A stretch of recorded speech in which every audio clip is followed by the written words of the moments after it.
Tsi pour accompagner les sauts des Allemands. Tiens, Tsi, c'est le nom d'un nouveau podcast. Et même le podcast francophone de saut à ski et combiné nordique. Chaque semaine, retrouvez résultats, analyses, statistiques et même des interviews passionnantes dans Tsi.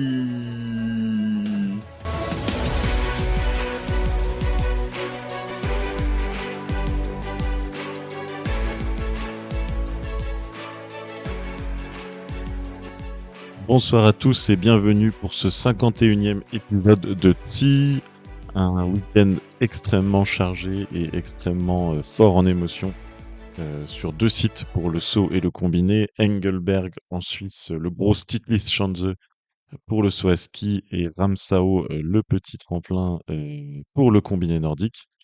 On commence tout de suite, avant de retrouver Will tout à l'heure, par le saut à ski féminin.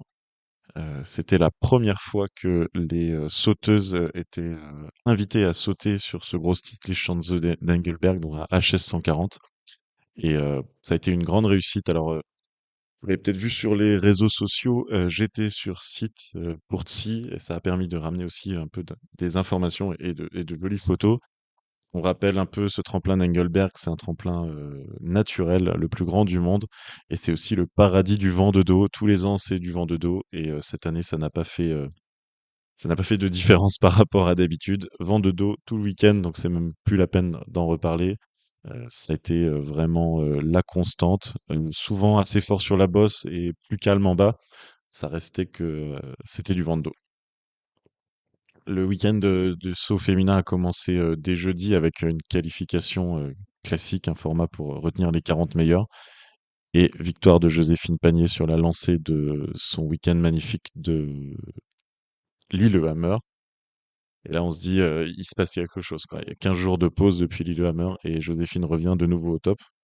C'est dommage pour Emma Chervet qui n'est pas qualifiée pour seulement 0,5 points. Elle aurait pu passer sa première qualif, ça s'est pas fait comme ça.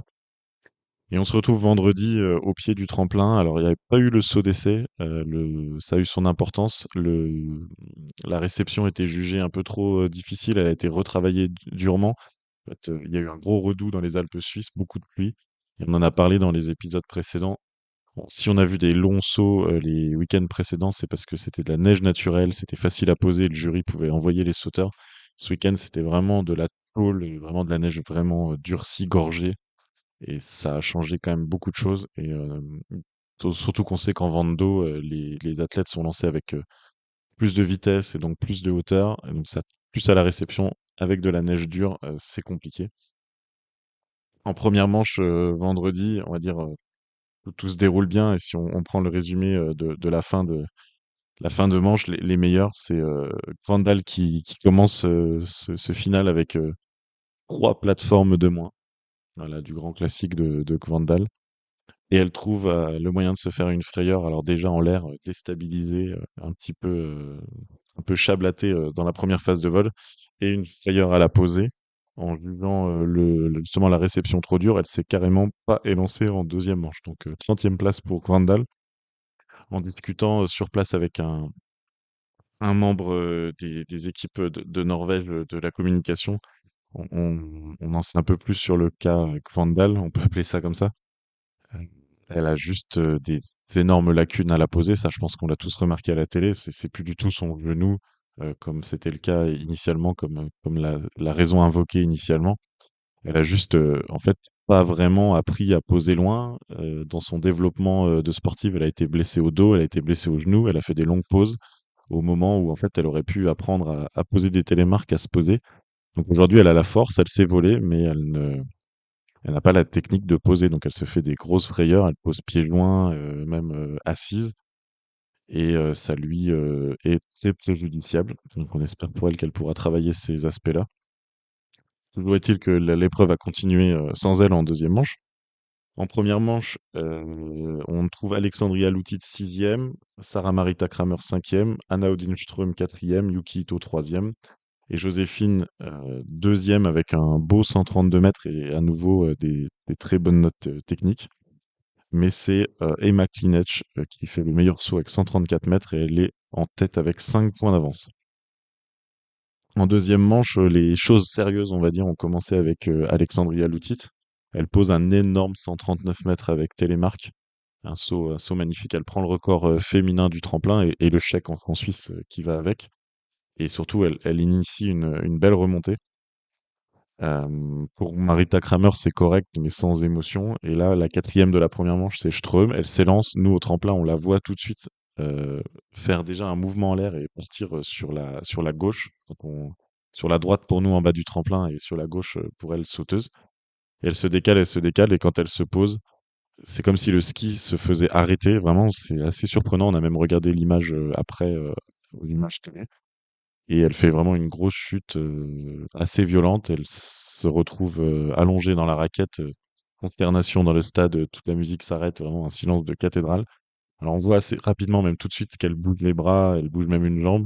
Elle essaye de lever la tête, donc on est assez rassuré sur l'aspect santé, un peu l'aspect vital pour elle. Malheureusement, il semblerait qu'elle se soit quand même blessée au genou. Donc on n'est pas sûr de revoir Anna Odinström sur le tremplin cette saison. C'était vraiment très impressionnant.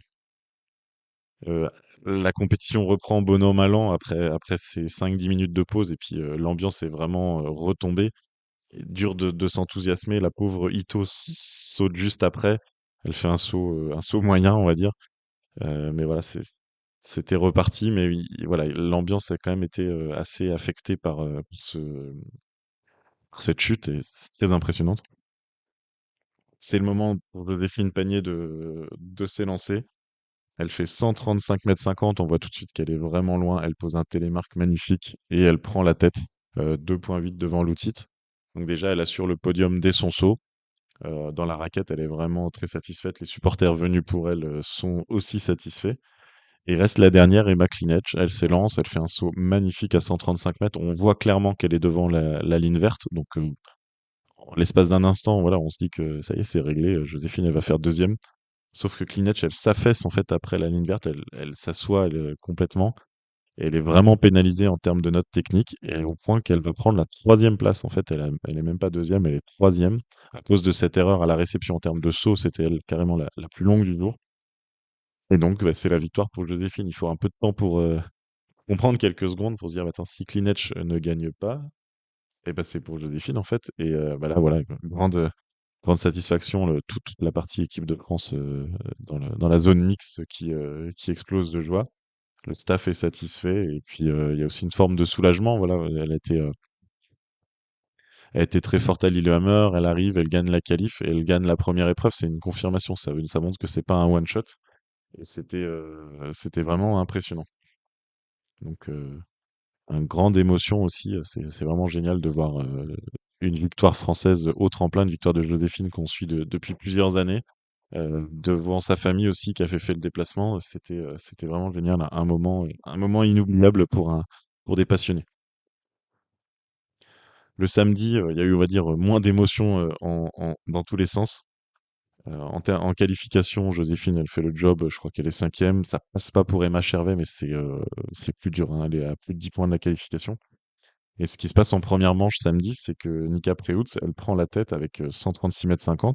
Elle prend une énorme avance. Je crois qu'au moment de son saut, elle a plus de 20 points d'avance. Et le jury baisse la plateforme. Et derrière, en fait, toutes les meilleures mondiales vont se casser les dents, mais de très très loin, en fait, sur le saut de Preutz, même avec alors une plateforme de moins, on se dit ça va aller un peu moins loin. Mais là, en fait, quand Preutz était à 136,50 m, les autres, elles sont toutes entre 120 et à peine le point K. La deuxième, c'est Klinec, elle fait que 126 mètres, ouais, 10 mètres de moins.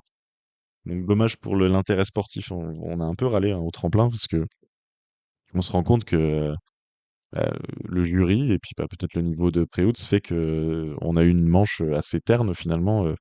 Ne voir que des points K quand on va voir une Coupe du Monde, c'est un petit peu frustrant. En tout cas, grâce à un bon saut, Joséphine Panier, elle est quatrième à 0,6 points du podium, qui est tenu par Gvandal. Donc, on se dit que tout va se jouer en deuxième manche. Et en deuxième manche, on retrouve une Loutite moyenne qui fait huitième, Saïd Fritzberger qu'on avait vu la veille neuvième. Et là, autour de Joséphine, donc qui était quatrième de s'élancer, 133 mètres, elle passe loin derrière la ligne verte, télémarque magnifique. Elle prend la tête évidemment, mais on sait qu'il faut en doubler au moins une. Mais là, il y a quand même une sorte de confiance parce que elle fait vraiment un saut magnifique. On se dit, il y en a bien une des trois qui va passer derrière. Surtout que derrière, c'est que Vandal, qui refait un coach request. On se dit voilà, que Vandal, si elle valide pas son coach request, si elle fait des erreurs à la poser, sauf que là, en fait, elle fait 136 mètres, elle valide son coach request, elle fait un saut énorme en termes de force. Alors elle fait un tour de bras, mais elle arrive à se poser pieds joints sans trop s'affaisser. Et elle prend la tête, et c'est largement mérité, hein, sportivement parlant, et il n'y a pas de discussion.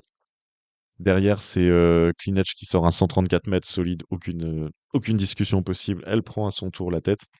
Là, Joséphine, il devrait compter sur une défaillance de Nika Preutz pour prendre le podium. Et bon, franchement, c'est pas ce qu'on peut souhaiter. Elle avait tellement d'avance, elle avait tellement bien sauté. Et puis, bah, en fait, là, Nika Preutz, elle fait un saut sans grande émotion à proximité des 130 mètres. Elle prend la tête. C'est sa première victoire en Coupe du Monde. Voilà, pas de podium pour Joséphine Panier, mais franchement, c'est sportivement parlant, l'équité était respectée sur cette épreuve. Il n'y a pas eu d'aléas, de chute, de clinage qui s'affaisse et tout. Et en fait, Joséphine Panier, là, sur cette épreuve, elle était la quatrième meilleure. Elle prend la quatrième place. Et d'ailleurs, quand on l'a interviewée pour Psy à la fin, c'est exactement ce qu'elle dit. Elle dit, voilà, c'est une quatrième place en Coupe du Monde, il faut pas cracher dessus.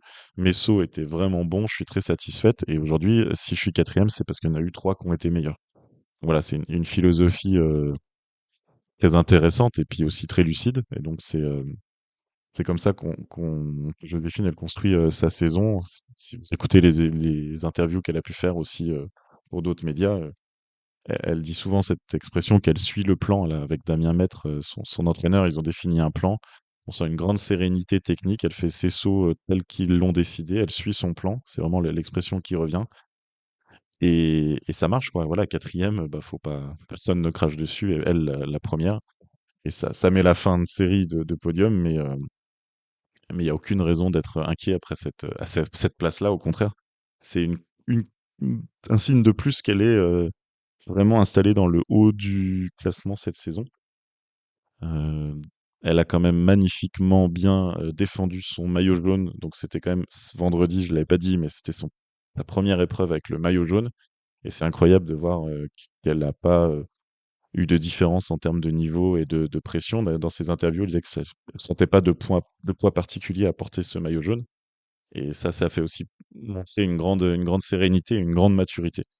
Donc Joséphine, elle repart d'Engelberg avec à peu près 80 points d'avance sur Alexandria Loutit et 118 points d'avance sur Yuki Ito. Donc vraiment un bel avantage avant les prochaines étapes de la Coupe du Monde féminine. Alors, les prochaines étapes de la Coupe du Monde féminine, ils appellent ça le Two Ladies Night, de deux épreuves de nuit sur les épreuves, les tremplins allemands de la tournée. Tout d'abord à Garmisch le 30 décembre et à Oberstdorf le 1er janvier. Donc il y a une nouvelle date le 1er janvier. C'est pas Ljubno cette année, c'est Oberstdorf et je pense qu'il y a vraiment de quoi se réjouir de voir ces épreuves. Si on fait un bilan un petit peu de plus et de moins du week-end, donc évidemment, on en a parlé, Joséphine Panier était forte et suit son plan. Emma Klinech de podium, les retour aux affaires, elle s'était déjà bien rattrapée sur le grand tremplin de Lillehammer. Nika Preutz, mine de rien, c'est sa première victoire en carrière. On l'a vu un peu monter ces dernières années. C'est pas forcément étonnant que ça soit sur une épreuve Vando, hein. On la connaît, nous, Nika Preutz. On a fait aussi les stats, on a suivi l'année dernière. C'est une sauteuse qui a une technique adaptée pour ça. C'est une sauteuse qu'on dit aussi petit tremplin. C'est pas forcément la plus grande voleuse. Ok, c'est la famille Preutz, mais Nika, c'est pas domaine. C'est Nika, elle a son propre style, sa propre identité sportive, et c'est comme ça qu'elle réussit. N'empêche, pour l'anecdote, et Domen et Peter et Nika ont gagné à Engelberg, donc c'est quand même un lieu important pour la famille Preutz. On peut citer dans les satisfactions que Vandal, elle réussit quand même un podium et on voit que sportivement elle est très très forte. Elle a peut-être même aussi bien géré ses émotions le samedi, mais que de haut et de bas et sur chacun de ses sauts, il y a quand même un doute sur le fait qu'elle arrive à se poser, qu'il lui arrive aucun malheur et ouf, c'est difficile. En parlant avec un fan norvégien, on se rend compte que pour les Norvégiens, il faut être accroché pour suivre le saut féminin en Norvège. On y reviendra un peu plus tard. Et on peut noter la Finlandaise Jenny Rautionao, qui fait 9e et 5e dans la lignée de ces bonnes épreuves de Lillehammer. Et on voit que bah, c'est une sauteuse qui monte. Alors, ça fait pas longtemps qu'on la voit, mais il y a une stat un peu qui tue. Elle a le même âge que Sarah Takanashi, qu'on voit au plus haut niveau depuis au moins une douzaine d'années. C'est assez incroyable. Elle n'est pas si jeune que ça, mais en tout cas, sportivement parlant, c'est sa meilleure, c'est sa meilleure période, pardon. On notera le petit retour en forme de Jacqueline Seitz-Friesberger, l'Autrichienne 4e et 9e. Et pour finir dans les satisfactions, un peu la bonne surprise du week-end, c'est Annika Sieff, donc on la transfuge du combiné pour des épreuves sur grand tremplin. Elle n'en faisait jamais en combiné. Elle fait 11e et 15e. Donc on voit, voilà, c'est une très forte sauteuse. On la connaissait du combiné comme très forte sauteuse et sa transition se passe très très bien, quoi. C'est son deuxième week-end de Coupe du Monde de saut spécial. Elle fait déjà 2 top 15. C'est remarquable. Dans les sauteuses moins satisfaisantes ce week-end, il y en a une Loutite qui était quand même assez instable. On la voyait aussi, tant que personne, aussi avec des montagnes russes émotionnelles, un visage qui pouvait vraiment se fermer après des mauvais sauts. Euh, C'était aussi, techniquement parlant, on voyait qu'elle faisait des erreurs. Donc à suivre, c'est quand même une candidate au gros globe. Donc à suivre son évolution. Yuki Ito, qui avait très bien commencé, elle fait que 6 et 7. Sarah Takanashi, vraiment inquiétante, 21e et 11e. Là où l'inquiétude est la plus forte, c'est quand même en Allemagne. Aucune performance dans le top 10 du week-end. Katarina Schmid, elle fait 13e et 24e. Selina Freitag, c'est un petit peu mieux qu'à Lillehammer, mais c'est que 16 et 13 hein. L'année dernière, elle jouait le podium tous les week-ends. Anna Ruprecht, pourtant en Vando, donc il y avait de quoi faire pour elle, pour son style de saut. Elle est 23e et 17e, donc il y a un souci côté équipe féminine d'Allemagne. J'imagine qu'elles vont y travailler dur avant leur partie de la tournée, mais le début de saison est inquiétant. Et puis, c'est le moment de revenir un peu sur l'équipe de Norvège féminine qui fait vivre vraiment un calvaire à ses supporters en termes d'émotion. Donc, on a parlé d'Anna Odinström. Finalement, c'est celle qui sautait le mieux. Elle se retrouve blessée, donc c'est horrible, c'est injuste. On a cette Kvandal instable, capable du meilleur, mais comme du pire, notamment à la posée. On a Bjolset qui est ultra agressive et tout de suite dans ses skis, elle se met en freinage comme la saison dernière. Elle marque aucun point sur le week-end. Pourtant, elle est bonne en fait, elle a potentiel pour être forte, mais là, elle n'a pas adapté son style au Vando. C'est un peu le même, c'est pas la même erreur, on va dire, mais c'est un peu le même constat pour Silje Opset. Elle va trop vite dans ses skis au décollage. Elle se met tout de suite elle perd des kilomètres heure. Elle est beaucoup moins haute que les autres. Et en vente d'eau, bah, ça passe pas. Même si c'était des grands tremplins, en vente d'eau, ça ne passe pas. Et donc elle fait 33 et 26 sur le week-end. Mais elle fait une chute aussi en qualification le samedi. Enfin, un week-end vraiment difficile. Et puis on peut citer comme membre de l'équipe, mais finalement ex-membre de l'équipe, Maren Lundby, bah, qui a annoncé en début de semaine l'arrêt de sa carrière, une carrière exceptionnelle, 3 globes, était championne du monde, championne olympique. Elle a été quand même dans les meneuses pour avoir du vol à ski féminin et elle a fait plus de 200 mètres à Vickersund. Donc, d'une certaine façon, elle a complété, elle a fini le jeu, quoi, en fait, hein. Elle a tout fait, elle a tout gagné. Euh, pour maintenir son plus haut niveau, elle a besoin de gros efforts de gestion du poids. Donc, c'est quelque chose dont elle parlait publiquement ces dernières années et quelque chose qu'elle voulait pas faire de façon brutale pour son corps et voilà, elle n'arrivait pas à se remettre dans les meilleures conditions pour être athlète de haut niveau sans brutaliser son corps après plus de 10 ans au plus haut niveau et elle a choisi d'arrêter parce qu'elle a pas de regret à avoir sur sa carrière. On savait qu'elle avait envie de retourner une nouvelle fois à Vickersund, mais son corps finalement ne l'a pas laissé faire, n'a pas voulu lui offrir cette nouvelle chance et donc elle a annoncé sa fin de carrière. Voilà pour cette grande page sur ce week-end haut en couleur d'Engelberg. Et on passe maintenant au débrief du saut masculin. On enchaîne avec le saut masculin qui était toujours à Engelberg et on est rejoint par Will. Salut Will. Salut Romain, comment ça va? Ça va bien, écoute, plein d'émotions, hein. On l'a partagé entre nous ce week-end sur place, notamment avec Joséphine, mais aussi avec le SOHOM qui était quand même assez intéressant.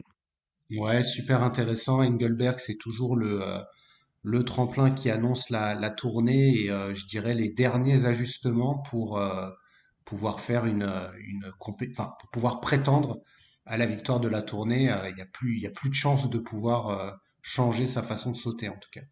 Et puis, on en parlait déjà pour les filles, mais c'est le tremplin du vent de dos, et cette année, ça n'a pas déçu, c'était le championnat du vent de dos, hein.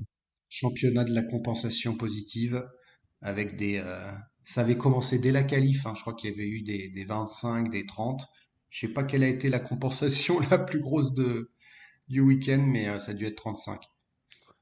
Ouais, donc bah, on a vu les bons sauteurs de dos. Alors, c'est vrai que dans les caractéristiques d'Engelberg, il y a ce côté souvent fort sur la bosse et un peu plus calme en bas. En tout cas, par exemple, typiquement, toute la fin de deuxième manche, dimanche, c'était ça. Les fanions, ils ne bougeaient pas en bas. Par contre, ça soufflait fort sur la bosse. Donc, il fallait être capable d'être assez fort pour être bon finalement ce week-end. Il était capable d'être assez fort à la table pour prendre de la hauteur et d'enchaîner avec une bonne phase de vol. Vraiment, c'est des sauteurs complets qu'on a vus devant ce week-end. Ouais, des sauteurs complets. Et autant on avait eu le week-end Stefan Kraft et le week-end Geiger où les deux avaient gagné du coup deux compétitions, que là on a eu deux vainqueurs différents. Et même moi j'ai noté deux hommes de la semaine différents. En fait, je les ai mis à égalité. Ouais, et si on prend dans l'ordre chronologique, quand même, qui aurait cru qu'on débrieferait des victoires de Pius Paschke dans ce podcast quand il était en milieu de classement de COC l'hiver dernier et qu'on continuait à parler de lui, hein.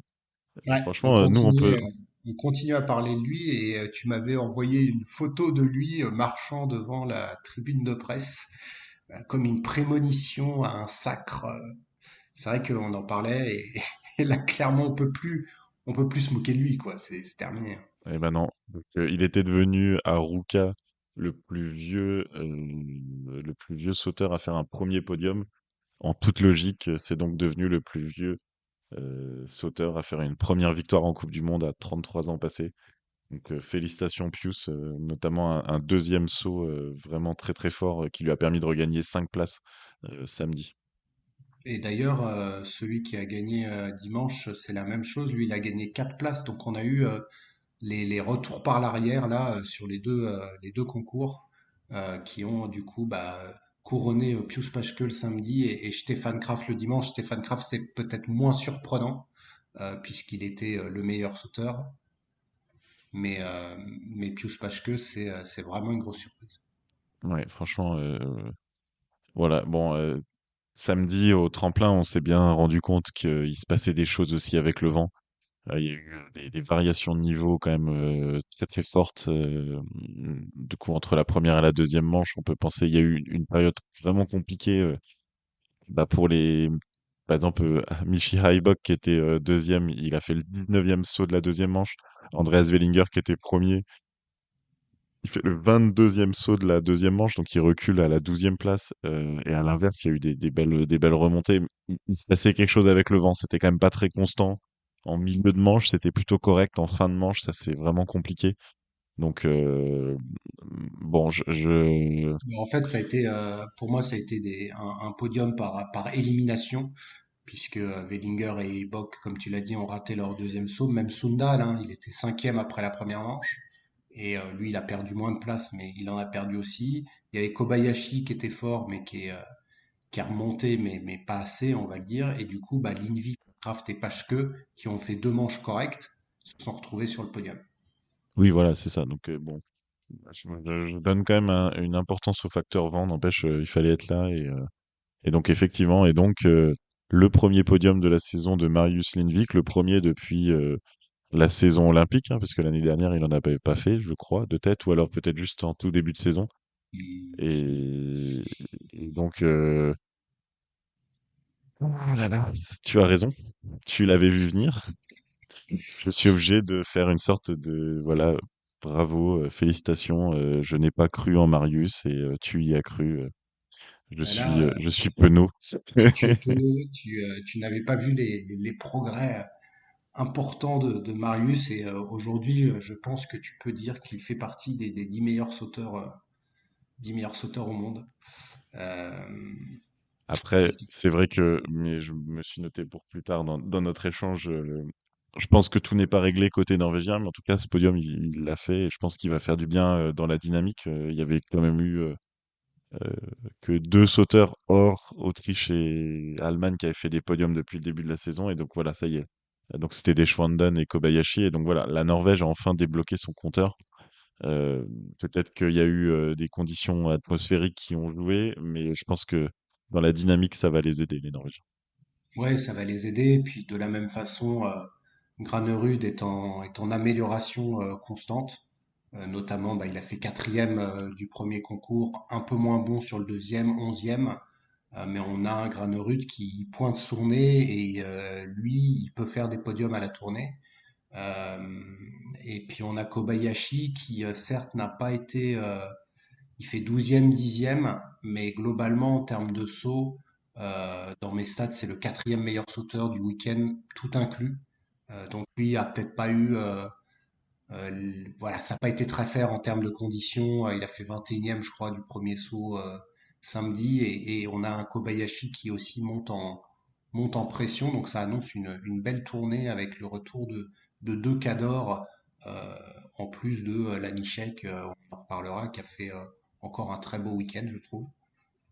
Ouais, bah c'est franchement, c'est Ryoyu là. Si on regarde que les épreuves, les compétitions, moi je l'avais plutôt mis dans mes moins hein, parce que effectivement, c'est bien que t'es pondéré, on va dire, avec tous les sauts, donc ça montre qu'il est vraiment en forme. Mais en compétition, ça paye pas encore. Mm. C'est presque une blague là dans le jeu de pronostic là, le fils podium picker. Moi, je mets jamais Kobayashi parce que depuis le début de saison, on sait qu'il est fort. Il nous sort la bonne qualif, le bon première manche, mais un seul podium. Donc, il faut pas miser sur lui. C'est pas du tout.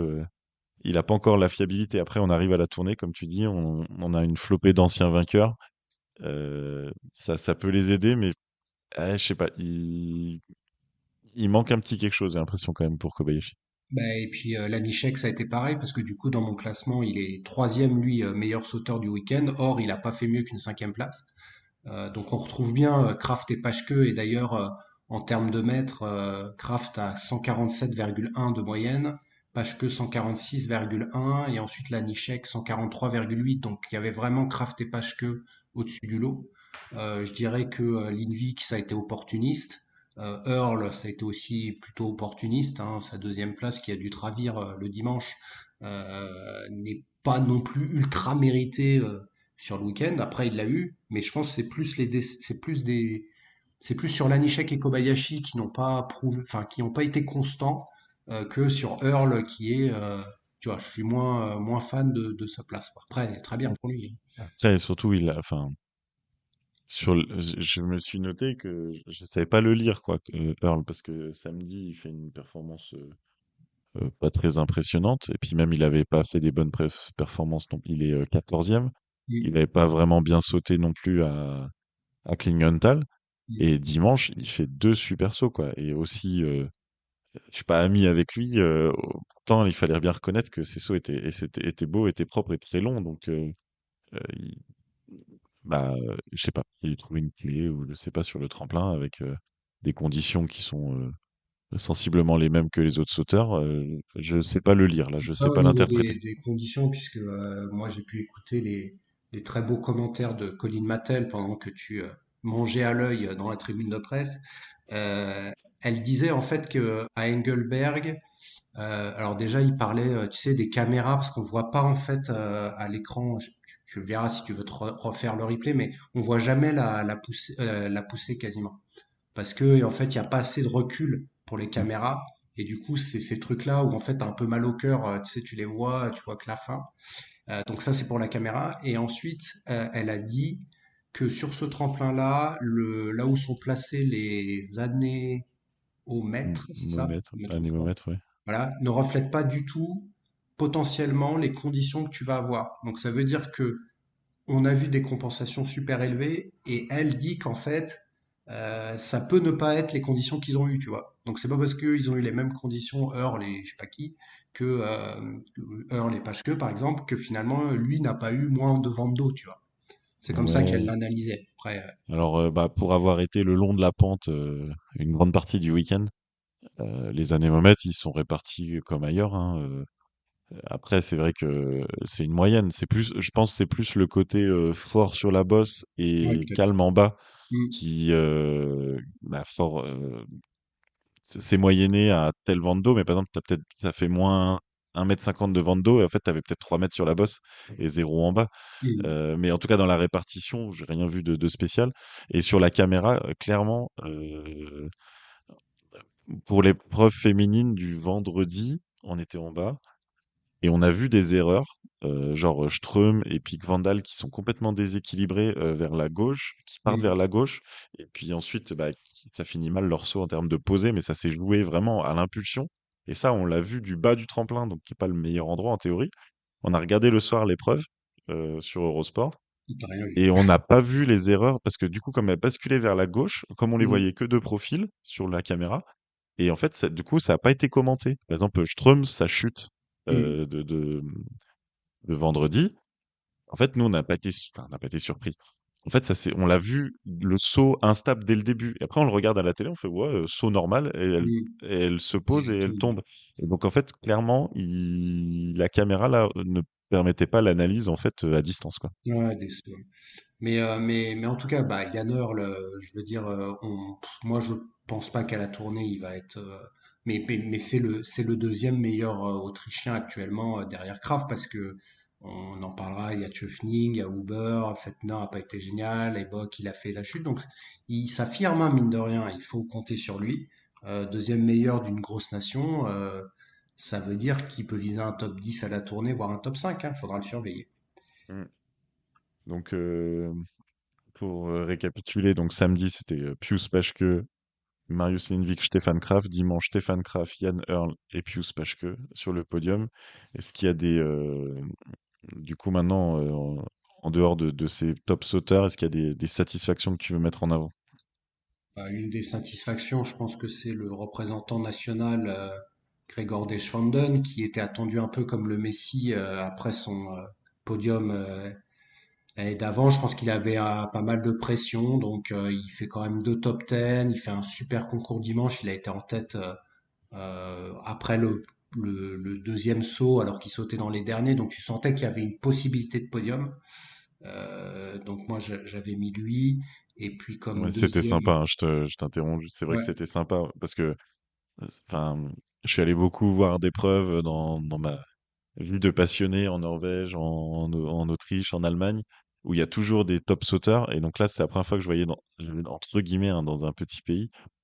Et c'était sympa d'avoir des Schwanden parce que surtout, par exemple, samedi, il doit s'élancer 10 ou 12e donc il était 10 ou 12e de la première manche. Mm. Et dans le public, il y avait des Suisses, des Polonais et des Polonais suisses. Et en fait, pour le top 10, il y avait plus de soutien, en fait. C'était super calme. Ouais, Parce qu'en fait, l'épreuve, elle s'était finie avec le saut de Schwanden en termes de ferveur populaire, quoi. de Donc nation. c'est bien qu'il ait quand même bien performé, fait des remontées, parce que sinon ça aurait pu être encore plus morne.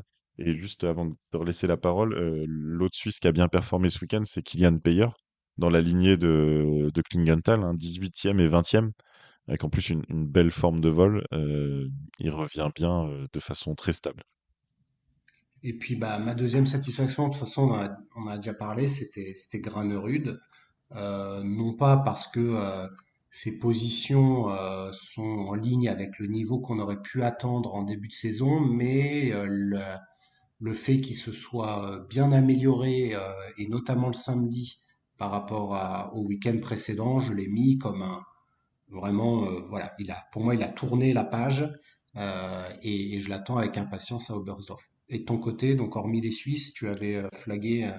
Bah, déjà, même presque la Norvège dans sa totalité était un peu plus probante. Alors, je pense que les 4 dans les 7 de samedi, je l'ai déjà dit, c'est à mon avis aidé par le vent, mais Lindvik, Mm, Granerud, Forfang 6e, Sundal 7e, je crois que c'est son meilleur résultat en carrière.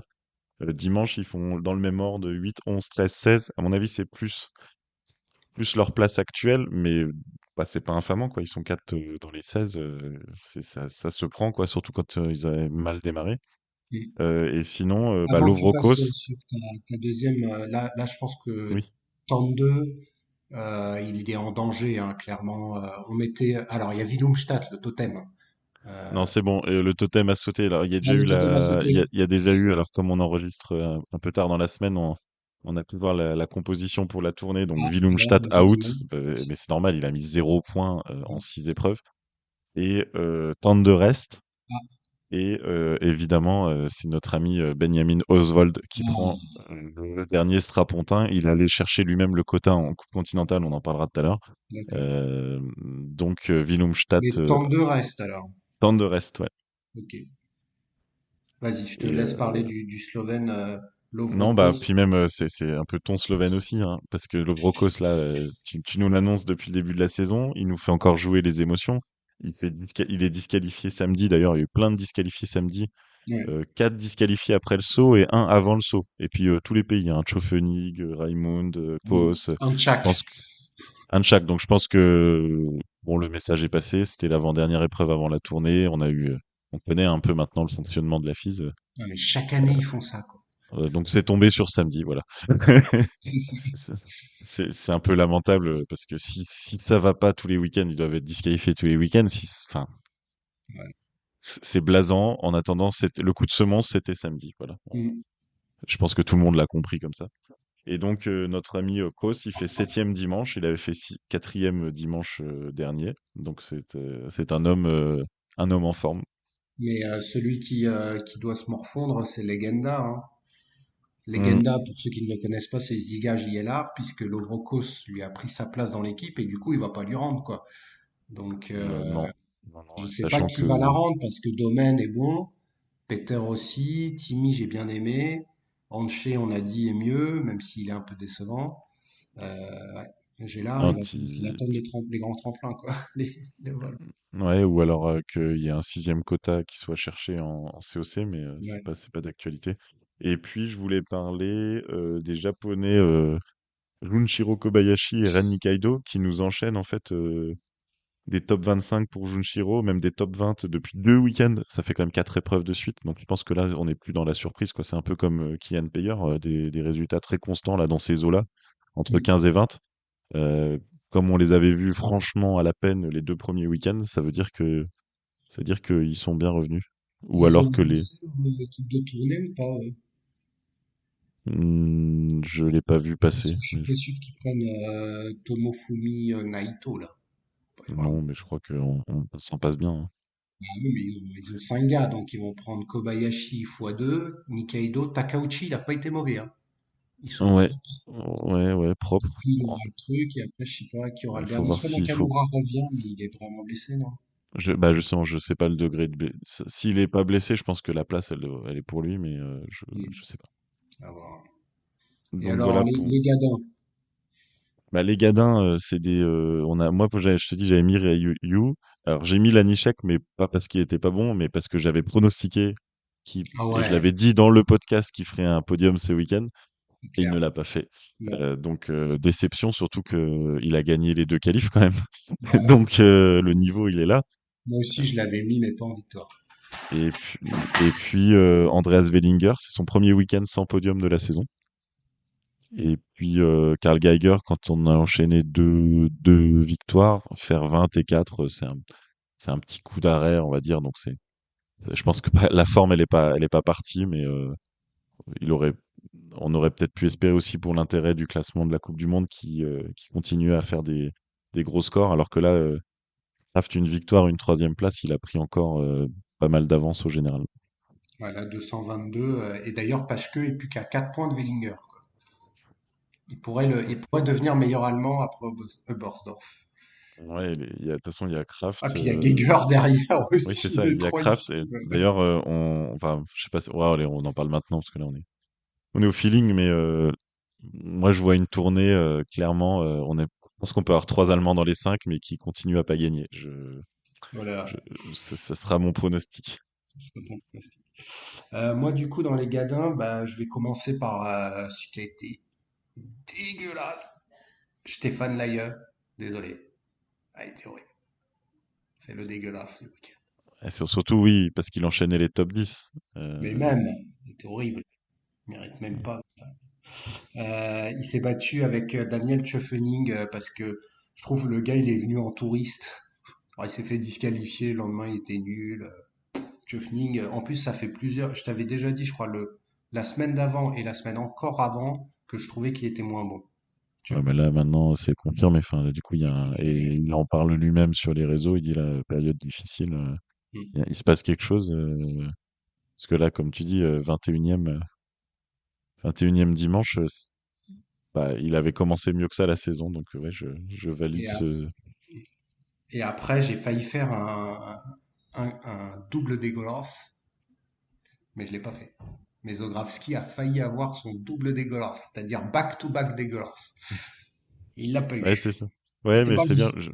J'aime bien que le critère soit bah, justement que si tu le refais, c'est juste que t'es devenu moins bon, alors que quand t'es là dégueulasse une première fois, c'est que t'as surpris en mal. Et je Ouais, comprends du coup que t'aies choisi l'AIE parce que l'AIE, il enchaîne les top 10 depuis le début de la saison et puis là, quitte quoi sur ce week-end. Donc ça ouais. correspond très bien Au critère, aux ouais. critères. Parce que l'AIE, la fiche de stats, 3, 5, 9, 11, 14, 10, 26, 26. Donc là, au revoir quoi. Hors de question. Euh, voilà, et puis, et donc, comme on l'a dit, hein, au classement, Stefan Kraft du coup, a cru son avance sur Wellinger, mais il a mis autant de points que Paschke. Donc, lui et Paschke ont mis 160 points ce week-end. Marius en a mis 112. Pas mal, hein? Donc, Marius rentre dans le top 10. Il double l'Aie, dont on a parlé. On a Deschwanden qui est solide, qui est huitième. Lanishek et Kobayashi, les frères siamois roi de la qualif. Ensuite, on a Jan Earl, cinquième. Et puis Geiger, Paschke, Wellinger, Kraft. Et là, on commence sérieusement, là, dans le top, je dirais, top 7-8, à avoir ceux qui, je pense, vont faire la saison. J'ai encore un espoir pour Granerud. J'en ai plus pour Kubaski, malheureusement. Je pense que tu le vois revenir, Ah oui, tu vois, on n'a Kubaski. même pas cité un Polonais depuis le début du podcast pour te dire, en fait, Mm. c'est plus une surprise qu'il soit pas devant parce que c'est dur pour eux en ce moment. Donc on le cite plus trop. Ils sont là, ils se battent, ils marquent des points de temps en temps. Thor est quand même revenu 2 fois dans les points. Il avait fait une pause, donc on va voir ça comme une... Il a marqué 18 points ce week-end, il en a mis 3 depuis le début de la saison, donc on va mettre ça dans une tendance positive, mais ça faisait mal au cœur d'ailleurs. Genre, il y avait, je sais pas quoi, Insam, Takeuchi, Nusiainen, et blam, il y avait Stor qui sautait, quoi. Ça Ouais, faisait. mais comme tu dis, il a quand même mieux sauté. Je pense que ça lui a fait du bien de faire une mini Mm. pause. Ouais, il y Euh, avait débat en plus hein, en ouais, Pologne parce que les trois vieux, enfin du coup les autres vieux, Joua et Kubacki, ils voulaient sauter alors que l'entraîneur voulait qu'ils retournent à l'entraînement parce que eux, ils ont pas que la tournée. Derrière, ils enchaînent sur la tournée polonaise, quoi. Trois tremplins différents. Donc en fait, s'ils commencent pas en forme à Oberstdorf, ça va être une débandade tout le long, quoi. L'entraîneur voulait qu'ils repartent s'entraîner. Les sauteurs ont dit, nous, on s'entraîne tout l'été. L'hiver, c'est fait pour sauter. Et ils ont eu gain de cause auprès de leur entraîneur. Ça fait vraiment parler en Pologne. Et ils n'ont pas fait un week-end. Bah, ils ont pas fait un week-end sur la progression, quoi. Donc, qu'est-ce que ça va donner au Oberstdorf? C'est déjà dans 9 jours. Enfin, du coup, au moment des épreuves, il restait 10, 11 jours. et il y en a un autre C'est d'ailleurs qui n'est pas dans le classement parce que il a été disqualifié le samedi et puis il était malade à Lillehammer, non, à Klingenthal, mais qui saute très très bien, moi je trouve à chaque fois, c'est Philippe Raimund. Et je pense que lui, il est complètement sous-estimé. Et lui, ça peut vraiment. Tu te rappelles l'année dernière, hein, la tournée, il s'était révélé d'ailleurs là-bas. ouais. Euh, donc, euh, donc lui, enfin, c'est vrai que là, les Allemands, il peut y en avoir 4 dans les 5, mais avec Kraft devant, quoi. Je pense que t'as raison. C'est ça qui Ça est. risque d'être ça. Et Là, pour Martin finir. Hamann, il va pas y aller là. Je pense que ça va être le 4, non? Il Alors, aurait. côté allemand, la catastrophe, elle s'est pas jouée à Engelberg, elle s'est jouée à Ruka en COC. C'était les dernières épreuves de la première phase de COC, de la première période. Et en fait, ils se font chipper le 6e quota par la Pologne, par notre ami Alexander le Destroyer. Ah, et qui a bien sauté à Lillehammer, bien sauté à Ronca, et qui est du coup troisième et donc deuxième nation. Et donc le quota supplémentaire, il est pour l'Autriche, sans surprise, Egner-Leitner. Pour Mhm. la Norvège, on va dire pas trop de surprise, notre ami Oswald qu'on a mentionné tout à l'heure. Et là, plutôt quand même surprise, la Pologne qui a pas vraiment de sauteur potable en Coupe du Monde, mais qui va avoir 6 quotas. Et D'accord. l'Allemagne, ils se font donc sucrer leur sixième quota à la fin de la période là. Mais du Celui coup, que Pius l'Autriche, était ils en allé ont chercher. 7. L'Autriche, ils en ont 7 Non, ou 6. non, ça passe de 5 à 6 grâce Ah, mais au non, l'Autriche, ils en sixième. avaient 6 Et depuis le ben, ils début. gardent 6 en fait. D'accord. Ils gardent le sixième, la Norvège garde le sixième, la Et Pologne en l'Allemagne donne récupère le un sixième. sixième. Donc, Aman, il est éliminé comme ça, quoi. Pas par. Donc le sixième allemand se C'est fait vraiment. sortir, et comme ils le mettront pas de groupe national à Oberstdorf, il y aura Mhm. que 5 Allemands à Oberstdorf. Je sais pas si, enfin c'est, Oui, mais les 5 vont être dans le top 10. C'est ça qui va être fou. bah donc ça va être, Bah, Raimund, Layeux, Geiger, Wedinger et Paschke, quoi. voilà, c'est ça. Il y a pas de, ouais, il y a pas de suspense. Donc Non, il n'y a si pas de Layeux suspense. quitte son rôle de dégueulasse, Ouais. et qui revient à son niveau du début de saison, ouais, on peut avoir les 5 Allemands dans les 10. Par contre, il y aura que eux, quoi. Il y aura pas de début de manche avec des Allemands. Ça Non, serait mais tu presque vois, dommage. Alexandre Détruire, il est meilleur que Martin Amann. Enfin, je veux dire, je suis pas déçu de pas la. Enfin, il est bon, Schnitzstuhl. Il est bon. Oui, mais lui, enfin, tu te rends compte qu'en Pologne, là, il galère, mais Vachek, il est venu, il a pas marqué de points. Oui, ça. Pot, il est venu, il a pas marqué de points, il s'est même pas qualifié. Et donc, en fait, l'Allemagne, après, l'Allemagne, ils avaient qu'à prendre des points en COC, hein, c'est Mm, sportif. Le truc, c'est qu'ils comptaient certainement sur un Eisenbichler, un Schmid, qui sont censés être dans l'équipe A c'est ça. pour aller mettre des gros points. Et en fait, le meilleur Allemand, c'est Luca Roth. Il Ah, gagne sur le petit tremplin bon, la gueule. il gagne sur le petit tremplin de Lillehammer, mais dès que c'est passé sur des grands tremplins, il est plutôt top 10, top 15, fond de top 10 ou top 15 que devant, quoi. Donc Et, c'est un... et d'ailleurs, puisque tu parles de la Conti, il n'y a pas un Autrichien qui avait fait podium? Alors, un jeune, c'est ça Un que jeune t'aimes bien? Autrichien qui est le futur. Le futur champion olympique 2030. Mais du coup, lui, Euh, tu penses qu'ils vont le mettre dans le groupe donc national? déjà, c'est Stéphane Qui, Embarer, hein, ah, pardon, ouais, pour ceux qui. donc qui avait fait des bonnes performances en FIS le week-end d'avant, et qui donc là, elle est en COC, qui fait troisième et 16e. Bon, il y avait du vent, on n'a pas tout suivi non plus, mais en tout cas, faire un podium en COC en étant né en 2006, hein, c'est ça, de tête? Ouais, ouais, c'est ça. C'est complètement énorme. Fou. Est-ce qu'il aura son strapontin dans le groupe national? À Innsbruck et à Bischoff, c'est réduit à 4, hein, le groupe national. Aïe, aïe, aïe, aïe, aïe. Donc Leitner, Egner, C'est franchement, ça sûr. c'est sûr parce qu'ils sont tellement bons. Ils ont le niveau Coupe du Monde, de toute façon, les deux là. Ouais. Si on regarde le classement de la Coupe continentale, il y a Ortner, tu vois, Jonas Schuster, qui est un jeune aussi, hein, qui était junior l'année dernière, Markus Müller, qui sont quand même devant au général Embarrer, mais parce qu'ils étaient là sur les 2 week-ends. Je pense que c'est Engelberg qui va être déterminant, donc Et il y a, Engelberg, Coupe comment il s'appelle? continentale. Moi, je pense qu'il y a, si j'en mets 6, je Non, t'en mets, mets que 4, hein. ah non, j'en mets que 4. Eh Bah, oui, je mets déjà. Leitner, Egner, Mm. Vergoter, je pense, Mais Ver- Steiner et non. Lackner. Alors Steiner, il est blessé, mais Ah, Lackner Steiner, il est blessé? et Ortner, ouais, il y a Müller aussi, Marcus Müller qui est pas mauvais. Ah, mais ils mais sont trop, il y a mais Rainer non. aussi. Mais non, mais Ah, tu ils peux sont pas aller chercher. Je pense pas qu'ils vont aller chercher des gars de la FIS Cup, trop. alors que il y a déjà des gars en COC, parce que là tu dis Vergotter, mais ils l'ont encore envoyé en FIS Cup ce week-end. Ah bon, ils l'ont pas envoyé Non, en. ils l'ont envoyé encore donc je pense pas qu'ils vont envoyer un gars de FIS Cup qui était. Non, mais t'as raison. Au vu du, oui, ils vont envoyer Schuster, Ortner ou Müller. Enfin, Bah, oui. surtout, on va voir, il y a Engelberg, le classique 27-28 décembre. Mm, Et tu vois, si à mon avis, si Embarrer fait 2 podiums, bah, il va remonter dans la hiérarchie. mm. Je pense qu'il y a les 2 places de prise, on va dire, dans le groupe national. Et après, il y a peut-être une place qui se libère, c'est notre ami Danny Huber, qui aurait pu Ouais, avoir qui est pas top. son dégueulasse, hein. Ouais, ouais, lui, il est pas top. Mais mine de rien, Mbarer, il bat 2 fois Schuster, hein. Oui.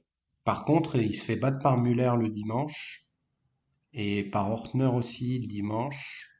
Ouais, donc, Ouais, ouais. faut voir aussi Huber, parce qu'il a eu sa chance comme retour de blessure et membre de l'équipe A. Sauf que là, il fait un week-end vraiment mauvais, quoi. Ne pas se qualifier quand t'es l'Autrichien, Non, mais alors que ouais. il y a Et par 150 000 contre, Autriches. ouais. Et là, par contre, moi, je suis sûr que à Oberstdorf, normalement, il doit mettre Egner parce que Egner est vraiment fort. Il est meilleur Kuber, hein. Je sais pas s'il y a déjà eu la. Parce Bah, que je en tout regarde les cas, résultats. franchement, mais Egner, il a fait 3 podiums. Moi, je mets Egner, hein. Ouais, mais Uber, ouais. Là, c'est. Parce que tu peux pas mettre un gars qui se qualifie pas dans l'équipe d'Autriche. Ils ont trop de monde. Rien que pour le citer, donc ils ont les deux premiers de la Coupe continentale et puis des tonnes de podiums et compagnie. Ils ont fait une épreuve. Il y a eu une épreuve de Coupe FIS à Notodden en Norvège dimanche. Les Mm. 8 premiers sont autrichiens.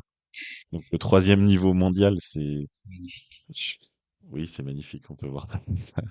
Ils sont J'adore. allés en Autriche pour botter les fesses. Ils sont allés en Norvège pour botter les fesses des Norvégiens, Mais quoi. il y avait même pas de Norvégien. Le premier Norvégien, il est 13e. C'est un mec que je connais même pas, qui est né en Ouais, 1998. Donc en plus, c'est un vieux. Il s'appelle Frédéric Gran.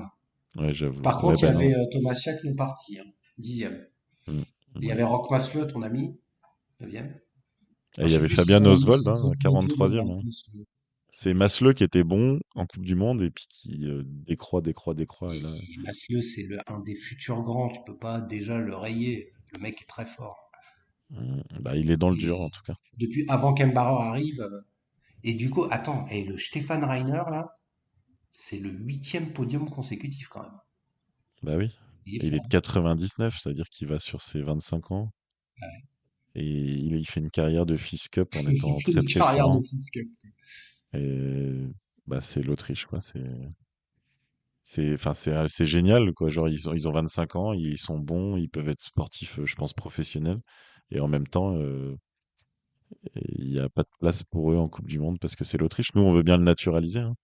Bah, franchement, Stéphane Reiner, Et il serait numéro on 1 comme ça, je pense. En tout cas, d'ailleurs, je voulais absolument pas oublier d'en parler parce que le numéro un français, il existe, c'est Valentin Floubert. Il a quand même pris les deux qualifications d'Engelberg, qui fait que les 4 épreuves sur lesquelles il s'est engagé, il a passé la qualification. Donc c'est quand même pas rien depuis le début de la saison. 42e samedi, c'est à nouveau c'est pour la 4e fois sa meilleure performance en carrière, égalée. Ouais, Et égalé. 46e dimanche. Et donc, enfin voilà, c'est solide, quoi. C'était quand même un peu Mister Point K, peut-être juste dimanche, mais le reste du week-end, c'était Mister Point K, vraiment très proche. Donc voilà, des sauts intéressants. On va voir si on le voit à la tournée maintenant. Voilà, donc tu as bien résumé. C'est la tournée qui va nous intéresser pendant ces fêtes de Noël. Euh, on a pu en tout cas voir tous les sauteurs donner le meilleur d'eux-mêmes pendant ces week-ends de préparation. Et là, c'est le premier temps fort de la saison avec une équipe d'Allemagne, on l'a dit, très très forte, avec une équipe autrichienne emmenée par peut-être le favori de la tournée, Stefan Kraft, des Polonais qui doivent se racheter derrière Joua et Kubaski. Et en plus, ils ont leur dernier quota, des Norvégiens que tu as trouvé revigorés par le podium de Marius Lindvik et la renaissance de Granerud. Donc ça, voilà, ça s'annonce vraiment, vraiment sympa. Je trouve il y a une histoire là de la tournée qui va se créer. Par contre, j'ai cru entendre qu'il n'y aurait pas de neige. C'est où? À Innsbruck? Non, en fait, je pense que c'est Bischofshofen qui a eu un problème sur le grand tremplin. D'accord. Il y a eu donc faire tenir la neige sur ces pentes très pentues. Il y a des filets qui sont installés et la neige, elle s'imbrique dans les filets et c'est comme ça que ça tient. Et en fait, avec un gros redout à Bischofshofen, la neige, elle s'est gorgée d'eau, elle était vraiment très très dense et il y a eu une rupture des filets en plein milieu de la bosse. Donc le filet a cassé et donc bah, a tout emporté. Donc là, il y a la moitié du tremplin sans neige et sans filet à Bischofshofen, ce qui fait qu'ils ont une quinzaine de jours pour refaire ça. Donc ils vont se faire prêter des filets par Klingenthal. Ils vont D'accord. pour réinstaller, hein, et ils ont dit qu'ils mettraient le temps, et l'énergie et l'argent nécessaires pour le faire. Donc, pour Tu l'instant, il y a m'étonnes. un problème, mais jusqu'au 5, parce que ça va être la qualif le 5 janvier. Ils vont peut-être pas passer des super vacances de Noël, mais Il y a le temps pour. normalement, normalement, il devrait y avoir la compétition sur neige à Bischofshofen. Du coup, qu'est-ce que tu nous prédis comme podium de tournée pour terminer cet épisode? Est-ce que tu veux te lancer Dans la boule de cristal. dans la boule de cristal? Alors Kraft, et je pense que il y aura pas de suspense. Moi, j'ai bien aimé ta mise en bouche en disant que voilà, ça revenait de partout, mais pour moi, il y aura, enfin pour moi, je pense que Kraft va tuer le suspense rapidement, même si Garmisch c'est son tremplin chat noir. Donc, s'il doit y avoir du suspense, ça serait grâce à Garmisch, mais voilà. Donc Kraft, Geiger et Hughes, parce que rappelons-le, Wellinger n'est pas bon à la tournée. Je fais ça exprès pour te faire enrager et te faire réagir. Ouais, tu vas me faire réagir. Ouais. Ouais, non, non, c'est pas mal, c'est pas mal. Moi, bon, je pense que Kraft est aujourd'hui difficilement battable sur plus de un concours. Donc, puis voilà, c'est pas un novice. Paschke, non. Geiger non plus, j'aime pas Geiger. Euh, Moi, je Tu vas mets devoir mettre Earl hein, non, non, je mets pas Earl, je mets Kobayashi. en deux. Non, je mets Kobayashi en 3 parce que c'est pas au Japon. Je mets Wellinger en 2. Lui qui a déjà touché du doigt la victoire en tournée, pourrait se retrouver à être leader de la tournée avant le dernier saut de Kraft à Bischofshofen sans neige. Ça, c'est ma prédiction. Voilà, c'est Kraft, Wellinger, Kobayashi. Et je sais que Ok. Pashke va me la mettre à l'envers, hein. Je le sens déjà, hein. Putain, Mm, on peut pas faire podium à la tournée. Pas possible. mm. Aidez-nous. Ah, Non, j'aimerais ben, trop que Domaine Preouch fasse un top 5, franchement.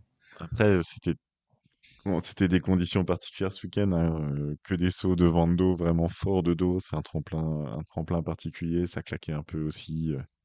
Faut pas voir les résultats du week-end comme parole d'évangile non plus. Mais il y a des dynamiques. Ok, donc j'ai noté, hein, on va les consigner, ces deux prédictions.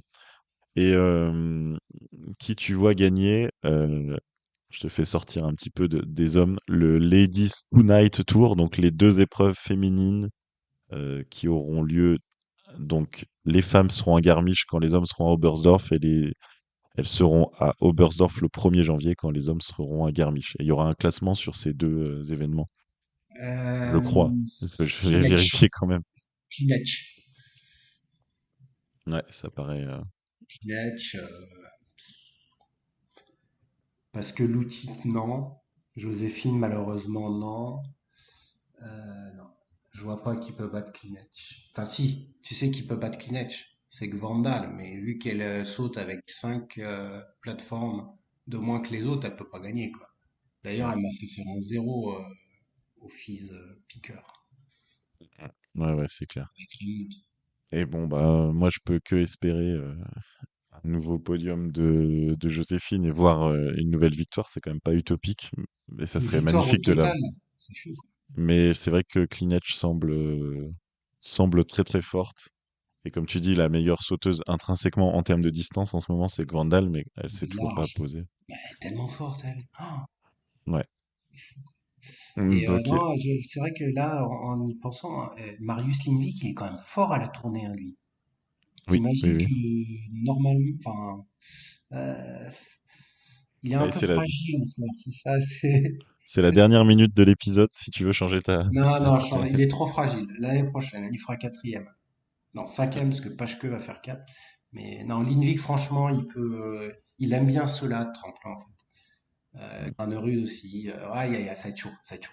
Ça va être Ce super. qu'on peut juste espérer, c'est qu'on n'aura pas un top 3 qui s'est dégagé après Oberstdorf venteux et complètement aléatoire comme on a pu avoir l'habitude d'avoir ces dernières semaines, ces Et ta dernières stat, saisons, c'est combien là ta stat du nombre de mecs qui vont faire 4 sauts là? Ça serait. qui ont fait les 8 sauts. Ah, les 8. Faudrait retrouver, mais je suis entre 15 et 20 si on veut avoir une fourchette large de tête. Pour les fois où j'avais regardé, c'est vers les 16-17 en général. Ben voilà, Ok. après, je peux juste donner les vainqueurs des différents Oui, concours. oui, bien sûr, avec plaisir. Victoire du concours de style, c'est le 5 à la suite. puisque c'est encore Stefan Kraft. Il était terminé, quoi, le mec est imbattable. D'ailleurs, faut que je fasse l'équivalent pour les femmes, hein, parce que j'ai regardé la Joséphine, elle en met une pilule à chaque fois, en fait. Elle a des notes de style incroyables et méritées. Bah, peut-être qu'elle fait ça. Deuxième, et c'est son deuxième podium d'affiné, mais il commence à être de mieux en mieux noté, c'est Anche Lanisek. Donc il se peut que lui, là il était à 0,03 de Kraft sur le week-end. Et Et troisième, Tim Isacht. J'ai été un peu surpris parce que j'ai pas souvenir. Tu l'as vu, tu l'as bien senti? T'as pris des photos de Timmy? bah oui, oui, c'est même, je pense, ma photo favorite.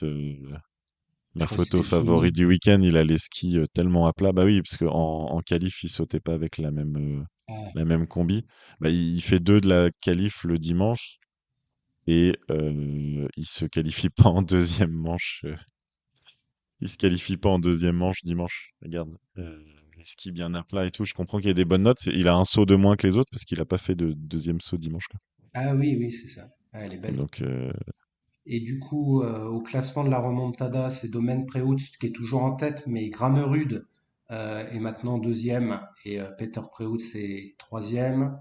La dégringolada, c'est Junshiro Kobayashi qui prend la tête ah ouais. devant Kasperi Valto et Marius Lindvik. Et au niveau des vitesses, 5 à la suite, Wellinger devant Laie et je sais plus, mais c'est Deschamps, je crois. Tu prends en compte tous les sauts pour les dégringoladas ou juste Non, non, le. non, non, non, non, Et que la deuxième manche. Junshiro, samedi, il perd que 2 places. Non, mais c'est le cumulé là. Ah ouais, il perd 16 places dimanche. C'est le cumulé depuis le début là. Et notre ami Forfang, il est pas dedans parce que. Bah, Forfang en remontada ou en Non, en dégringolade. dégringolada, malheureusement. Non, non, il est en remontada pour l'instant en cumulé D'accord. et il est dixième. Il est pas mal, il se place. Ok. Ah, et j'ai aussi un classement pour toi, nouveau classement. Allez. C'est le classement des conditions les plus pourries depuis le début de l'année, soit le plus compensé, soit le moins compensé. Donc, qui est on l'appelle le châteux, c'est-à-dire celui qui a eu le plus De bonnes conditions. de bonnes conditions, donc avec le plus de moins. Donc, je te Euh, prends pas des mecs qui ont juste sauté une fois, hein. Allez, vas-y. Earl? Non, c'est Alex Inzam Ok. devant Tim Isaïch et Pius Paschke. Non, mais c'est intéressant quand même. C'est-à-dire Pius Paschke, il a toujours eu de bonnes conditions. Ouais. Ah, là, je Peut-être ça regarde qui que ouais. explique. Et alors, qui est le chat noir? Le Mathieu Cotte de la compensation. Forfang. Ouais, c'est Camille Storr. D'accord. Il a Ah bah plus déjà. 11 de moyenne en compensation depuis le début de la saison. Il devance Philippe Raimund et Andrew Urlaub et quatrième Tande. Ça peut expliquer que Tande et Storr, enfin je veux dire, ils ont vraiment des conditions dégueulasses. Ouais, bah après, Stor, il était pas là le week-end de Klingenthal où il y avait du vent de face. Donc, Ah voilà. ouais, j'ai pas Et pondéré. tu pondères. Et là, il y a eu que 4 Bon, il week-ends, faut il que je en manque revoie ce un. classement-là. Alors il faut qu'on se mette d'accord sur la méthode. Mais bon, ça veut dire que les 3 où il a été là, il a pas eu trop de chance. Ouais, mais t'as raison. Je peux pas être comme ça, à juste rajouter, parce que le gars qui fait que du vent d'eau, il va être toujours en tête, quoi. Mm. Après, tu t'imagines faire toute ta saison de vente d'eau? Non. Et pour l'instant, Camille Store, en moyenne, c'est ça, quoi. Ouais, c'est Takeuchi ça. aussi, mais bon, il a sauté Qu'à qu'une fois. Engelberg, oui, donc forcément. Donc, mais il a 20 de moyenne. Mm. 20 de moyenne.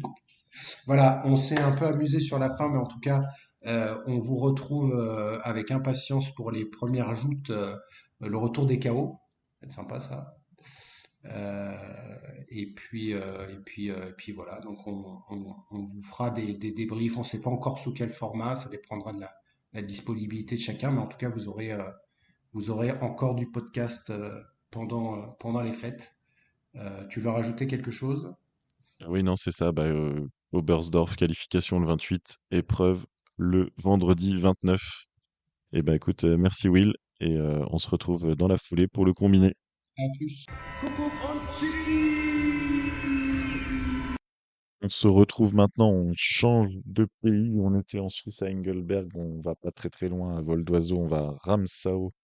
En Autriche, on est resté dans l'arc alpin, mais cette fois-ci, c'est le combiné nordique. Alors, un week-end également bien chargé pour les combinés, 2 épreuves hommes, 2 épreuves femmes.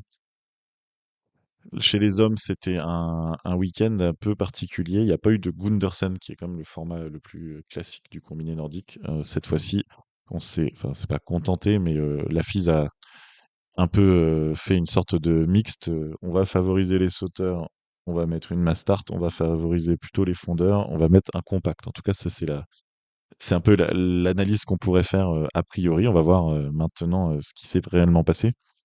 Donc samedi, c'était mass start. Donc sur la course de fond, on retrouve les gros fondeurs devant, Oftebro, Grabach, Geiger, mais aussi Lamparter, pas très loin. Grippé, Rieber est à la 8 secondes. Donc on voit que, comme d'habitude, malgré la piste difficile de Ramsau, le ski de fond n'a pas fait grande différence. Donc on s'attend à un déroulé de mass start assez classique avec les meilleurs sauteurs qui sont favorisés.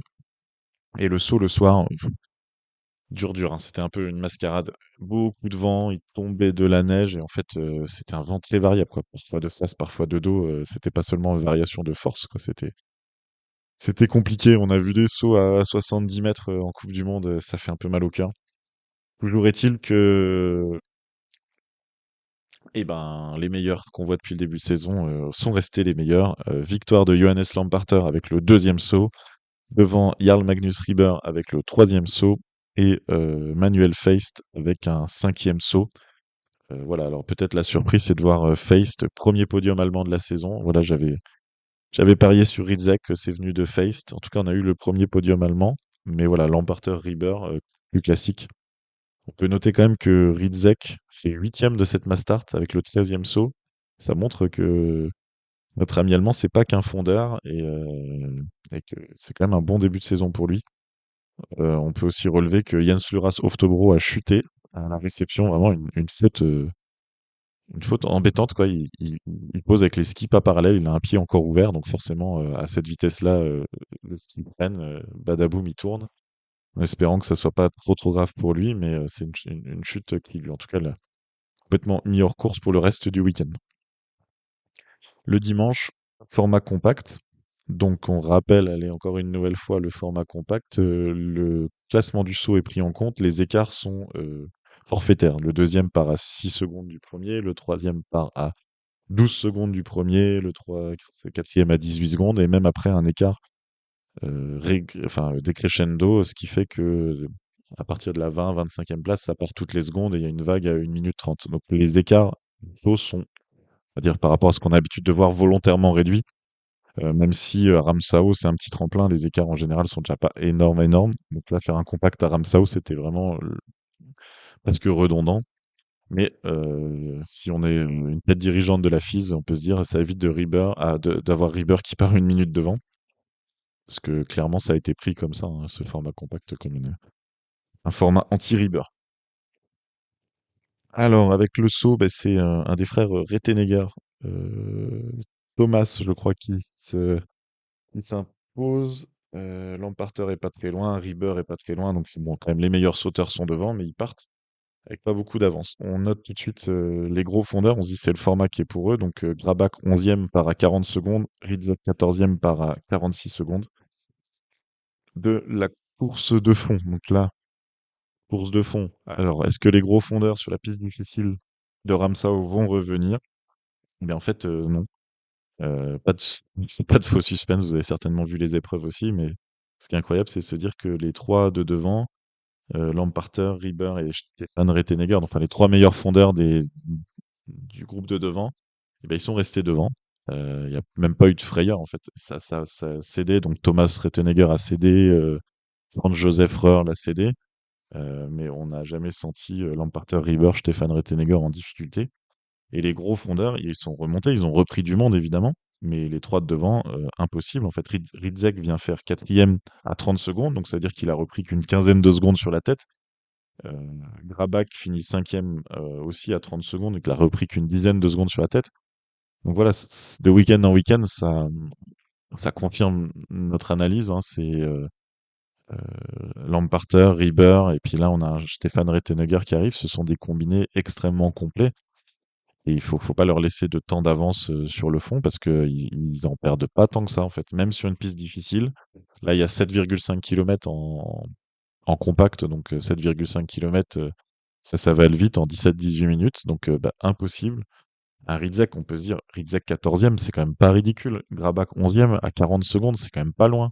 Et même là, ils avaient rien à jouer. Alors, c'est des jolies places d'honneur, hein, ça fait placer au classement général, mais je pense que ces athlètes-là, bon, Grabak, il est pas trop en manque depuis le début de saison, mais Rizek, il se dit, qu'est-ce que je dois faire de plus, quoi.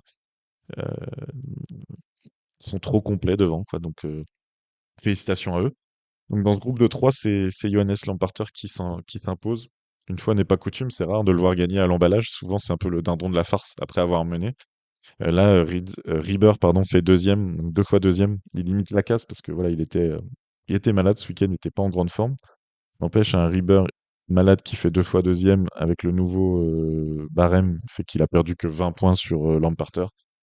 Donc il peut être satisfait de son week-end avant la coupure de Noël. Et donc, troisième, Stefan Rettenegger, le jeune Autrichien à domicile. Sur ce week-end, les Français ont montré du mieux. Alors, pas au point de jouer devant et les podiums, hein, mais sont rentrés, on va dire, sérieusement dans les points. En préambule, on rappelle qu'Antoine Gérard n'a pas été sélectionné, ou plutôt il a été envoyé en COC à Ruka. Et d'ailleurs, il s'y est très bien débrouillé parce qu'il a fait cinquième et troisième. Et même, il y a eu des très bons résultats d'équipe avec notamment de grosses performances sur les skis de fond. On vous invite à écouter le Tsi Express qui a été mis en ligne sur Instagram et Facebook, qui détaille un peu plus les résultats de cette Coupe continentale de Ruka. L'équipe de Coupe du Monde de Matteo Bo, Laurent Mullet-Thaler et Marco Ennis. Sur la Mastart, ça donne 28e Matteo, 25e Laurent Mullet-Thaler et 43e Marco Ennis. Donc pour Lolo et Matteo, vraiment sur le saut, il y avait rien à jouer, hein. Je vous ai parlé de Mascara tout à l'heure, ils font partie un peu de ceux qui n'ont pas été très aidés par les conditions et par le jury. On ne sait pas ce que ça aurait donné dans des conditions équitables. En tout cas, eux ont pas été aidés. Marco Ennis, lui, c'est sa course de fond, la 49e du ski de fond. Il était trop pénalisé par son niveau sur la piste de la Mastart. Sur le compact, des résultats un peu plus devant. Matteo, dans le meilleur français, c'est Laurent Mullet-Thaler, il prend la 20e place avec le 23e saut, mais surtout le 11e temps de fond. Donc on voit il était en forme, il est bien remonté.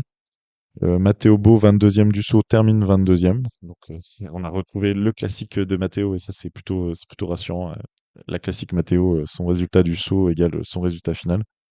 Et Marco Ennis, 17e du saut, mais donc le 17e du saut, ça veut dire qu'il part avec 1 ou 2 secondes d'avance sur ceux de derrière. Dans ce format compact, avec le 43e temps de fond, il prend que la 36e place. Ça fait quelques points, mais c'est un résultat pas très énorme, on va dire. En tout cas, maintenant, il y a une grosse pause, hein, de 4 semaines, hein, dans le combiné nordique. On ne revoit pas les combinés avant Oberstdorf le 13 et 14 janvier. Et donc, partent en vacances ces combinés avec un Rieber en maillot jaune avec 670 points marqués en 7 épreuves. Donc, ça veut dire qu'il a fait soit premier, soit deuxième. Donc, 4 fois premier, 3 fois deuxième. Johannes Lamparter, grâce à son bon week-end, repasse sous la barre des 100 points d'écart, 580 points. Et derrière, c'est Grabak, Stefan Rettenegger et Rizek. C'est le premier aussi, sans aucun podium. Voilà, il est cinquième, il est toujours là, mais il lui manque toujours un podium. Donc, suite des événements à Oberstdorf, peut-être même qu'on y sera pour Tsi. Donc, on aura peut-être des insides à vous ramener. Euh, c'est à suivre.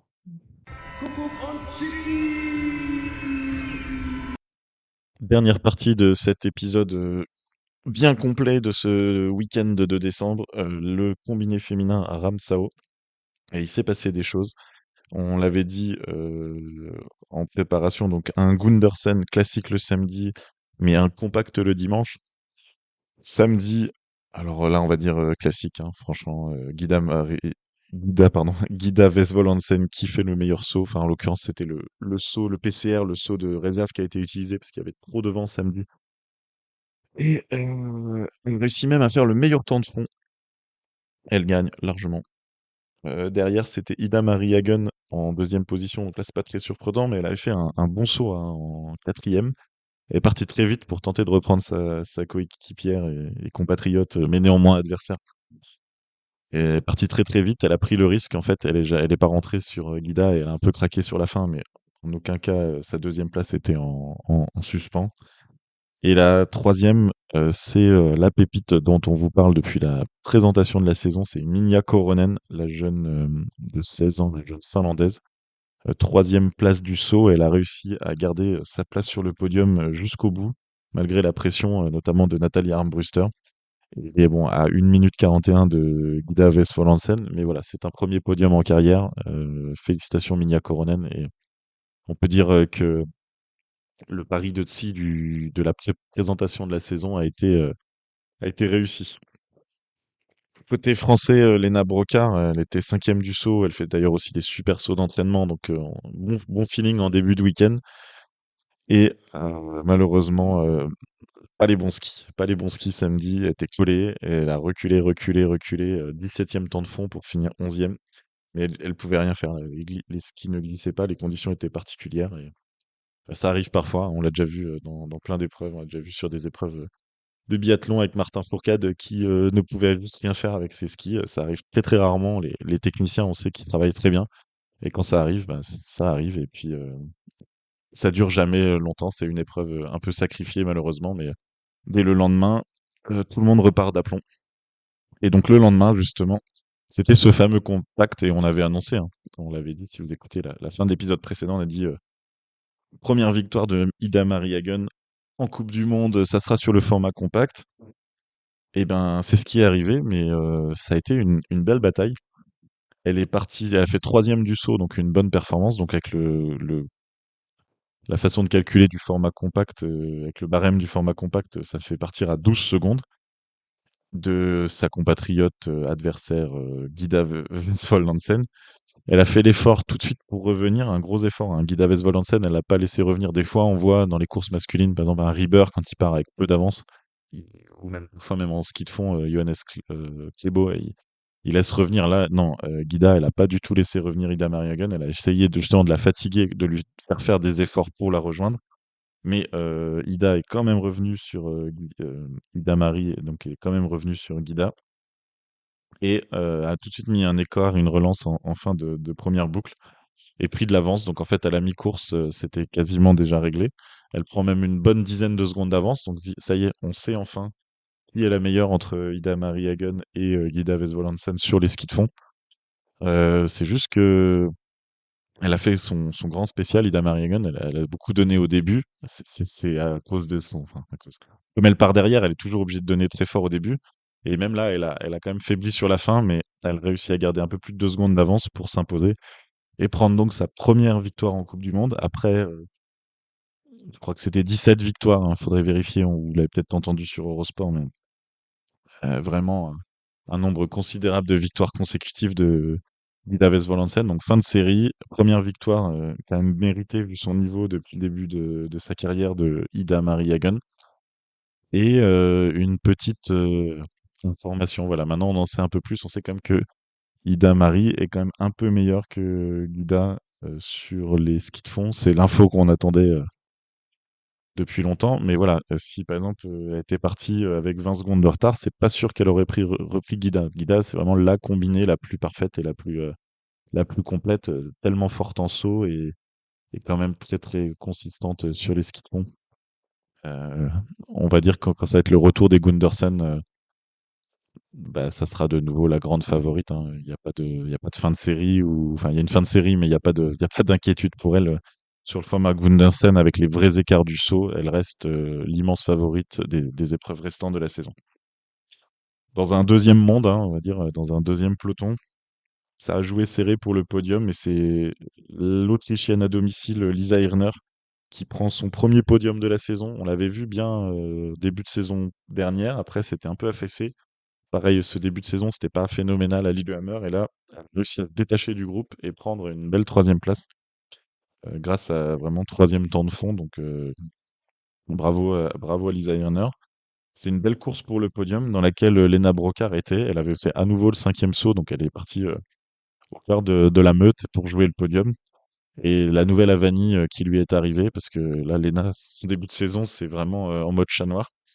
Elle a perdu un ski dans une montée où une Norvégienne lui a mis son ski sur le ski et a carrément fait déchausser. Donc on a vu à la télé Lena redescendre dans la pente, aller rechercher son ski, redescendre sur une jambe et perdre le contact en fait. Et dans un compact sur 5 km avec un groupe, elle n'a jamais pu revenir. C'était impossible. Le groupe ne l'avait pas attendu. Elle avait perdu trop de temps dans cet incident. Et voilà. Quel week-end frustrant parce qu'avec son niveau de saut et le niveau de fond qu'elle sait qu'elle a en ce moment, euh, la fiche de résultats 11e et 12e, ça ne reflète absolument pas le niveau réel de Lena Brocard actuellement. Donc on va espérer que le chat noir il va rester à la maison après Noël et qu'on va revoir Lena tout devant. Je pense que jouer le top 5, c'est clairement dans ses cordes et jouer le podium, voilà, une Lisa Hirner, elle n'était pas meilleure sur ce week-end que intrinsèquement Lena Brocard. Donc on va suivre ça. On notera le dimanche la meilleure performance depuis le début de sa carrière de Annika Malachinsky, l'états-unienne, qui fait 8e. Et que finalement, la troisième norvégienne du week-end de Lillehammer, c'était Marie ou Marte Lena Lund. C'était Lena Lund. Elle a été quand même sensiblement en retrait. Elle fait 7e et 7e. C'est Marie. Et Svenja Wurth, la grosse sauteuse allemande qui a fait des bons sauts hein, ce week-end, mais sur la piste difficile de Ramsau, on voit encore les trop grosses lacunes en ski de fond. Elle fait 18e et 16e sur ce week-end. Donc le classement général de la Coupe du Monde avant la pause, ce nouveau barème fait que comme on a eu Gida Vesvolansen qui en a gagné 3 et fait une fois deuxième, et Ida Marie Hagen qui fait 3 fois deuxième, une fois première, on n'a que 20 points d'écart en fait au classement général. Donc il y a un semblant de suspense. Il faudra quand même pas se rater dans 10 ans ou être malade parce que le barème fait que ça reste très serré, même si Gida Vesvolansen est quand même la meilleure combinée de ce début de saison. Et la troisième, c'est Haruka Kasai, qui n'a pas fait de podium pour l'instant, quatrième, quatrième, sixième, quatrième, mais voilà, donc qui est extrêmement régulière depuis le début de saison. C'est très serré hein, derrière Kasai, Marie-Lena Noon, Koronen, Hirner, elles se tiennent en une douzaine de points. Armbruster, on voit qu'elle revient bien. Et donc Lena Brocard, avec une disqualification, des skis collés et un ski qui déchausse, elle est que 15e pour l'instant. Mais je pense qu'on la verra remonter au classement général en deuxième partie de saison. Comme les hommes, ça sera à Oberstdorf, la reprise le 13 et le 14 janvier. Voilà, merci de nous avoir écoutés. On vous souhaite de bonnes fêtes de fin d'année, un joyeux Noël à tous. Du côté du podcast, vous allez avoir juste avant Noël la mise en ligne de notre interview de Colline Mattel, qui est maintenant comédienne, qui joue une sauteuse à ski dans un court-métrage, qui nous en parle, qui est également consultante Eurosport, qui nous parle de cette activité. Et dans cette interview, on est aussi revenu sur sa carrière et sur les grands moments de sa carrière. Et je vous conseille vraiment l'écoute. C'était un bon moment, cette discussion avec Colline. Et ça a vraiment donné beaucoup d'informations sur son état d'esprit, sur sa technique quand elle était sauteuse. Et c'était intéressant, ça vaut l'écoute. On remettra également en ligne l'épisode de présentation de la tournée qu'on avait enregistré fin 2022, il y a un an, avec Gabriel Carlen, qui nous expliquait chaque tremplin, comment ils sont les tremplins de la tournée, comment les appréhender, quelles sont leurs caractéristiques techniques, quelle est l'atmosphère de chacun. C'est sûr, c'est plus tout à fait les mêmes qui jouent devant par rapport à il y a un an. Par contre, les tremplins n'ont pas changé et ça vaut l'écoute pour ceux qui l'avaient pas écouté il y a un an. Voilà, merci à tous et à très bientôt. On se retrouve pendant la tournée des 4 tremplins. Au revoir.